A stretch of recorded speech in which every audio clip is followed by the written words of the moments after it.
you all think I talk too much and too loudly, especially Emily. But as it's my wedding day, I could give a toss.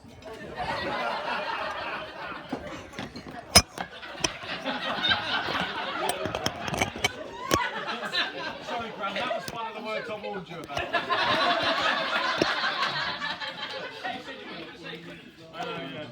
This speech isn't going to be funny or emotional, so don't laugh and don't cry. That'll be give you a lot of pleasure. It gives me unmeasurable happiness to be able to say my wife and I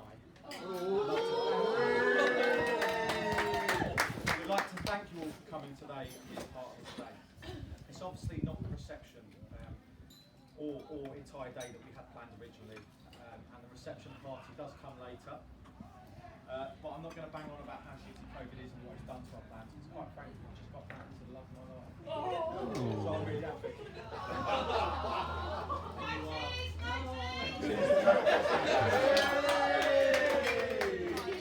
There will be a few opportunities to raise a glass, so I apologise for that. I'll try and get through this as quickly as possible, particularly so people can eat their food. Every one of you here is special to us. Every single one of you. You're all family. Everyone here is family to us. And they say you can't choose your family, but if you could, we wouldn't change the person. There are a few specific people that I'd like to give thanks to, though. So Faith and Pick for being instrumental in sorting out a lockdown hen party last week. And through very, very careful planning that only the Williams women can manage. And they arranged for almost all of Emily's childhood friends, school, university friends, my family, sisters, etc., to come over and spend time on Emily's hen do. So we're very grateful for that. They did that by creating different slots, as Williams women do. Breakfast, lunch, dinner, supper. Very well planned. And they also both made sure that we had lots of flowers alongside Debbie Harris, and with help from various people, Kat, etc., at the church putting flowers up. But they also, Pip and Faith made sure that Emily had a really busy week, really strenuous busy week, doing spas and facials, mani-pedis and hair and nails and eyelashes and eyebrows. It was really, really stressful. We were so busy. So if we can toast Pip and Faith.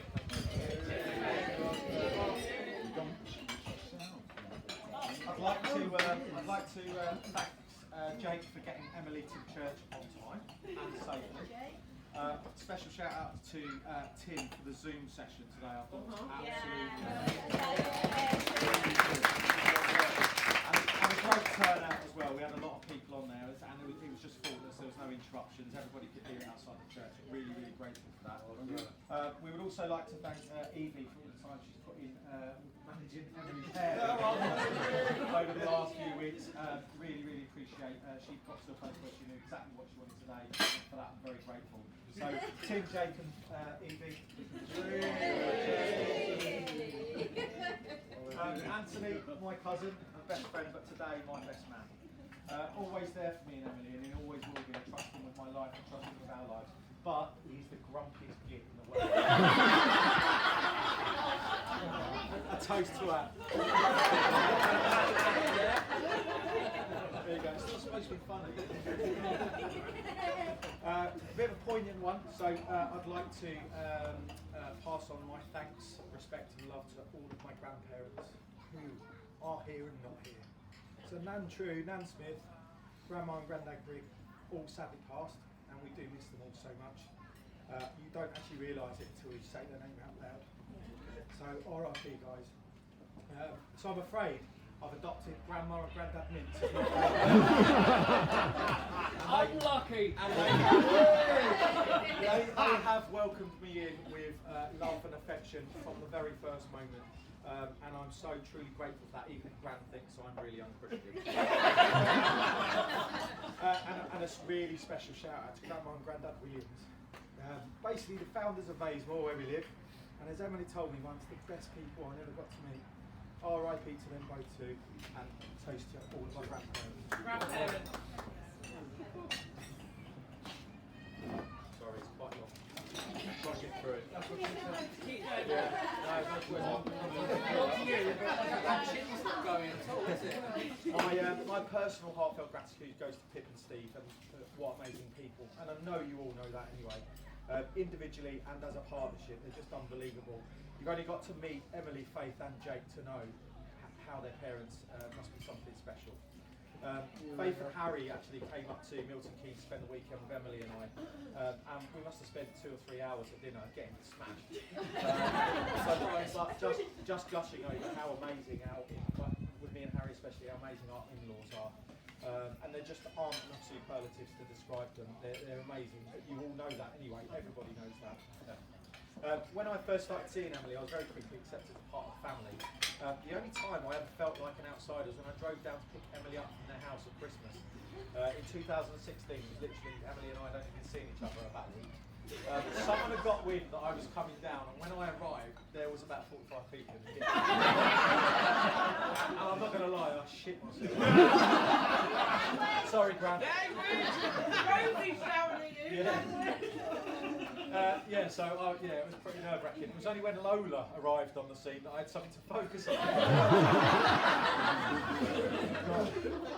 I had Lola to focus on instead of the need to change my pants. Sure. I felt nothing but love from the entire Williams family since Emily and I got together, and that all does stem from Steve and Pip. The hilarious moment, however, comes when Steve and I took the dogs for a walk one day, and I was pleased to get Steve alone because I had an important question to ask him. Could I watch the Spurs-Burnley match that late? Just kidding. It was obviously to ask Rem's hand in marriage. Steve literally replied with, yeah, fine. No,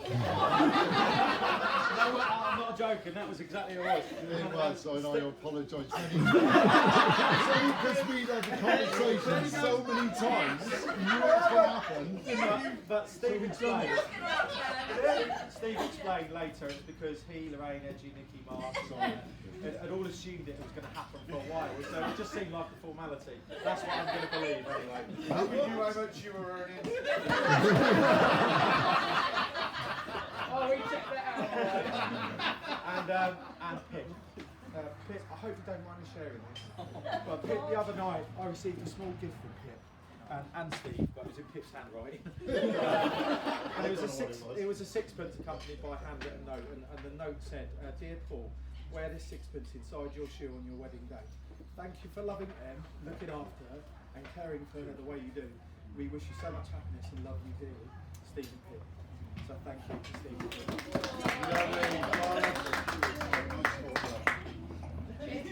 And now on to my mum and dad. My amazing parents, 2 people who have supported me through every single thing I've ever done. They've never judged me, always loved me, and they've always lived by the phrase that as long as I'm happy, they are too. They've always been that comfort to me when whatever is happening in my life, no matter how tough things are, they will always be there with a cup of tea and a digestive. Is that what it's all about? When I returned home from Malaysia, Mum got annoyed with me because I got some clothes dry cleaned. She was annoyed that I didn't ask her to do it. And I'm not sure actually she would be able to describe in any detail any of the jobs I've ever done in my life, but she will listen intently and sit there while I tell her what I've done, and she'll tell me how proud she is of me, and that means a lot. She's a very, very special lady, my mum, and I could not be without her. My dad, Smudger. This guy is just ridiculous. Like mum, He's called that before. like mum, he's always been there for me, but it's important to know that he's not my biological dad, and he didn't even enter my life till I was 9, but what an impact he's had. I've never once felt like I wasn't his son. He will do anything for me. We have a lot of banter between us and major piss taking, but when things get serious, he's always there. And an example of that, Em and I lived 2 doors up from Mum and Kev for quite a while before we moved here. And we woke up one day to a huge water leak, sorry Brad, pissing out the urban cupboard. Like, honestly, it was going everywhere. And Emily was like, "What do we do?" I said, "I've got no idea." And I had no idea what was causing it. And I asked Kev to get my phone, and I phoned Kev, and this is gospel truth. I phoned Kev, and I said, "Smudger, I need you here now." And his reply wasn't, "Why?" He wasn't, "I'll be up there in 10 minutes. He was, "I'm on my way." And he was up there and he fixed the leak within like 5 minutes. He was done and dusted. And that, whilst that's the tale that I tell you all, there are millions of other examples. Last weekend he spent 4 days on his own fitting out patio, literally huge patio, breaking his back, put off another customer to be able to come and do it. That's just that's the type of guy he is, and that's why and that's the type of dad he chooses to be to me, and that's why he's the dad I choose every day of the week and twice on Sunday. My mum and dad accepted Emily immediately, as did all the family, when she got to meet everyone at a New Year's Eve party, which was our second date. She met the whole family, my aunties, uncles, cousins, absolutely everywhere. And we all got wasted that night. But imagine that, meeting your partner's entire family on a second date. But she took to them immediately and they took to her, and that's thanks to Mum and Ken. So I'd like to take a toast to my Mum and Ken. Well done. And I would like to present a small token of appreciation to the three special women other than my wife, which are Faith, Emily, Faith, my mum.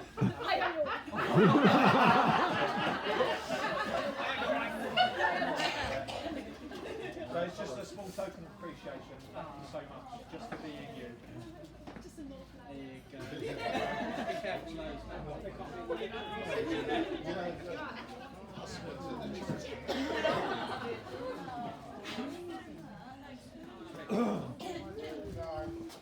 And while they're doing that, finally, my wife, Emily J. Grigg. She's now a Grigger! That's what everyone keeps saying, you're going to be a Grigger. It's like, look of trepidation on her. Yeah, all right. What a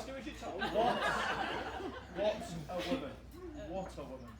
Emily and I met through a work function at Tesco, and many of you know the story, but I'm going to retell it anyway. What's a story? By the way, if you want a really good story about how two people get together, speak to Evie and Jamie. Because that is absolute classic. We'll tell you later. So I'm going to retell it anyway, and I'm going to do it in the spirit that was on the website, which is you get Emily's version first, and then you get the truth. So on Emily's version, Paul and I met through working Tesco together, specifically on an awards dinner evening. After the dinner, many of us were at the bar when Paul boastfully started showing off and asking anyone and everyone whether they wanted a drink. I felt this was a bit brash and declined in so many words. The next day I discovered my words may or may not have been work appropriate. The rest, as they say, is history, and now I'm marrying the knob.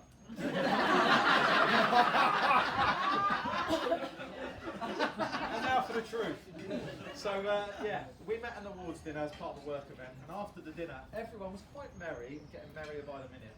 At one point in the evening, I happened to be the only one left with a company credit card, so I started ordering shots in for everyone at the bar. Surprise, surprise. I happened to ask Emma, our mutual friend, and Emily what they wanted, and Emily came back with I can buy my own drink, you arrogant knob. That was gospel truth as well. So I was absolutely hooked. I was like, oh, yeah. The best part is she didn't know who I was. And when her boss pointed out onto the Monday, on Monday, I received an email apology. I gracefully accepted Emily's apology, and that was that. But we didn't actually get together properly for a while after that, and we had to keep it quite secret at work, to the point where I had to change the name on my WhatsApp profile to just Paul from Paul Grigg, because otherwise it would pop up on her phone, Paul Grigg. So for ages I was getting emails from suppliers saying, why does it say just Paul on your WhatsApp? It's like, yeah, that's confused everybody.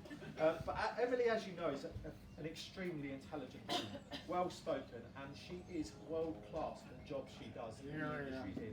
Absolutely world-class. And I'm not just saying that because she's my wife, that is a fact. She hardly ever swears and never has a bad word to say about anybody. You all know that because you've all spoken to Emily. That's that. We'll be driving, and this is a great example of Emily just not having a bad word to say about him. We'll be driving in the car, and as most of you get a little bit of road rage at some idiot driving like a knob.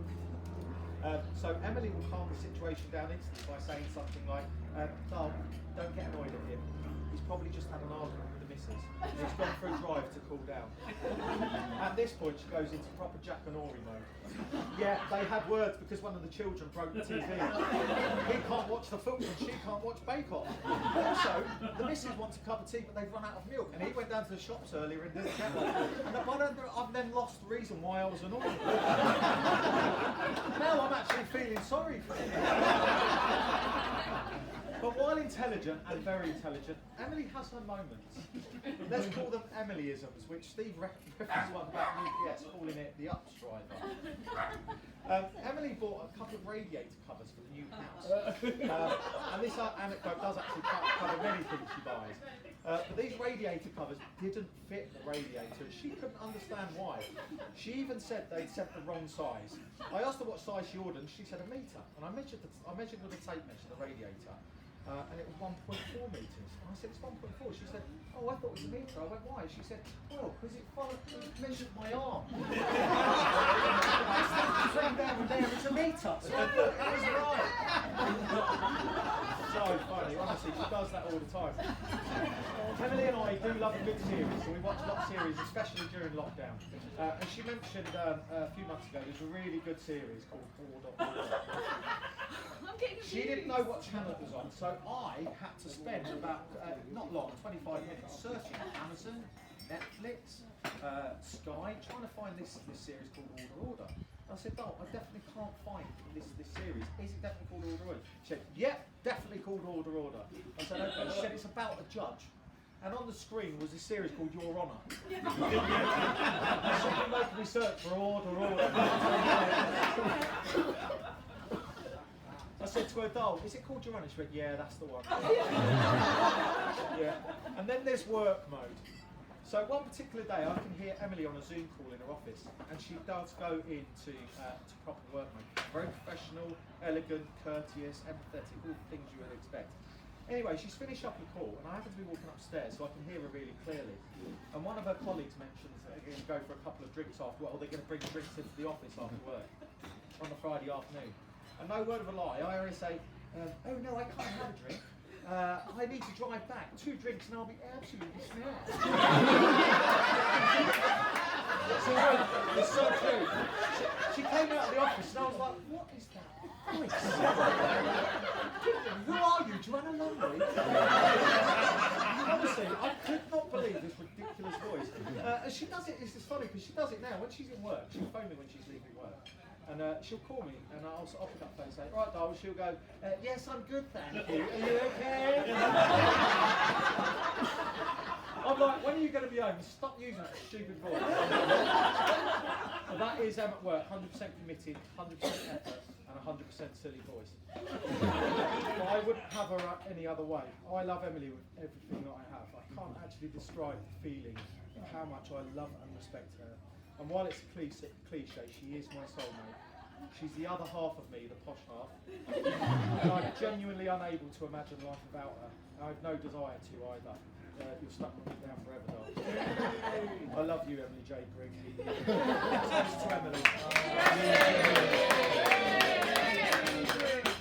And that brings an end to my speech. But this is not the end of the celebration. We will all meet again in December for a huge party, if Emily hasn't divorced me by then. And there will be a huge party where there's no masks, there's going to be no time limit, there's going to be no social distancing, and we can get absolutely splendid.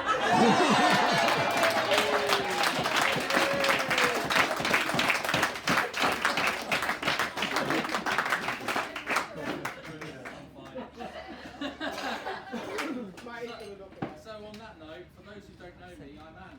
I'm Paul's grumpy cousin. Paul often introduced me to others and cousins, and in fact for the last 20 years we've been best mates. Ever since Paul has been my best man, I've been waiting for this very moment. Boring, move on.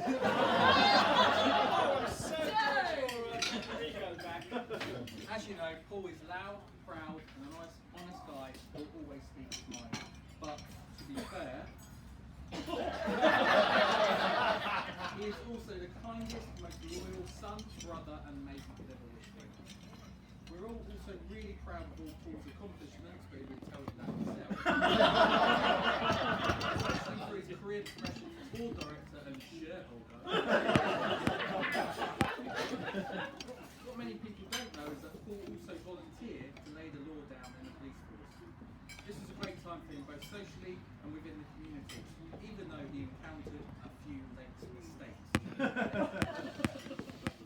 Professor L. Grigg will not accept anything less than perfect, and obviously doesn't do economy class. So, even though we don't have the perfect scenario today, it's COVID, blah blah blah, all he cares about today is that Emily and his family have the best day. I've obviously known Paul for 40 years, give or take, but ever since our family holiday to Zante in 2002, we have developed a very special relationship. I look back at that family holiday in Zante and I see it as a catalyst of many years of debauchery and general living. Way before that, we also spent a lot of time together as kids. And some of my happiest memories as a kid were surrounded by Paul, Lisa, Sarah, Joe and Rob at Kathy and Kev's house, especially sleepovers and watching Inspector Gadget the next morning. Medusa would always be there, threatening to turn me to stone or call us greedy pigs. Throughout our 20s and 30s, we mainly spent our time together drinking in the same establishments, as Paul has a habit of sticking to his territory. Living room, there's probably been too many occasions where going out for one actually meant one almighty hangover. However, we also share a lot of other things in common, mainly association football, where we tend to disagree a lot, movies, karaoke, and of course family. However, on a serious note, our time spent together has mainly been about bringing together our own sets of friends and family and having a great time. I'd like to take you back in time before Paul met Emily and share a couple of fond memories with you. Graham, close your ears. Graham needs to close your ears. Oh no! Oh no! Back in 2007, I arranged a day out at Bon Jovi concert at Twickenham, inviting Paul, Malian and the Nature Boy.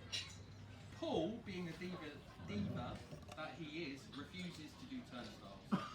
So as we were slumming in the crowd for the day, Paul only accepted the invitation on the basis that we'd pick him up from his flat in Hatfield and chauffeur him to the event. As we drew nearer to his flat, we all wondered why always Bon Jovi was blaring out from balcony flat in a respectable courtyard on a Saturday. However, looking up where the noise was coming from, there stood Paul, posing like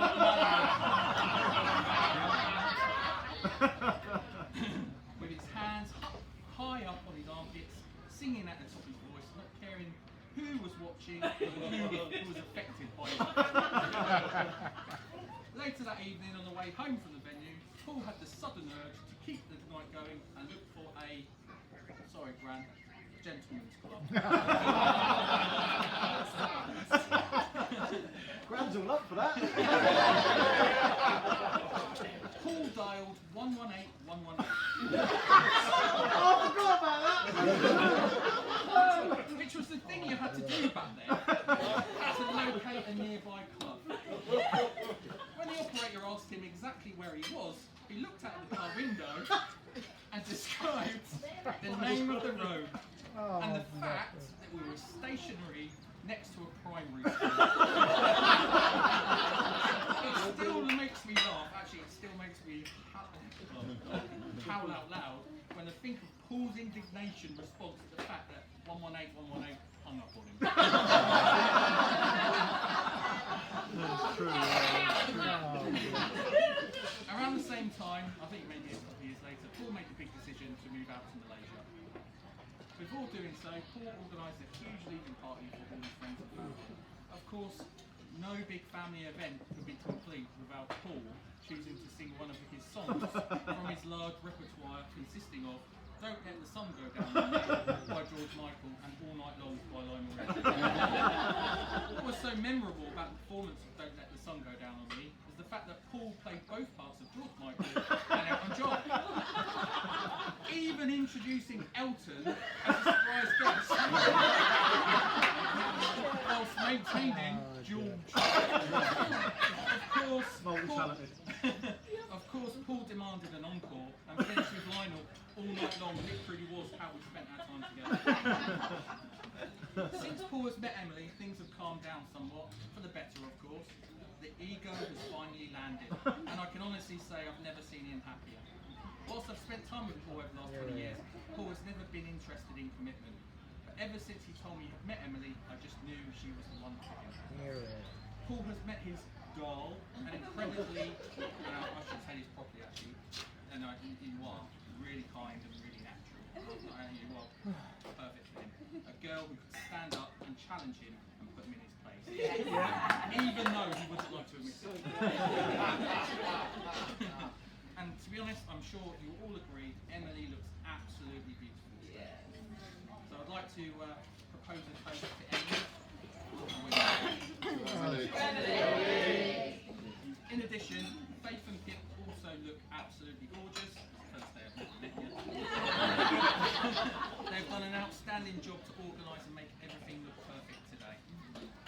Family values is one of Paul's biggest strengths, and I can honestly say this is the happiest I've ever seen Paul, and it's clear how much his family and Emily's family mean to him. When Paul often talks about Emily's family, he always does so with such enthusiasm and respect. He absolutely loves the fact that his and Emily's family are so well connected together. I've not managed to spend as much time as I'd like with them both over the last couple of years, but it's clear to see what strong relationship they have and how great they are together.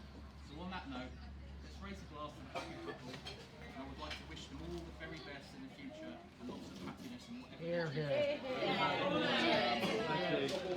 Hopefully I didn't embarrass you.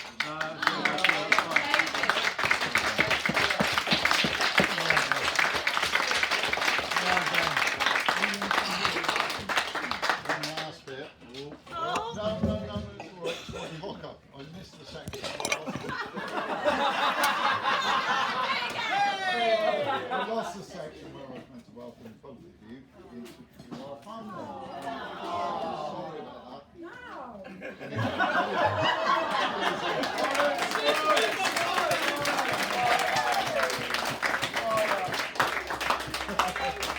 Slap it and Medusa.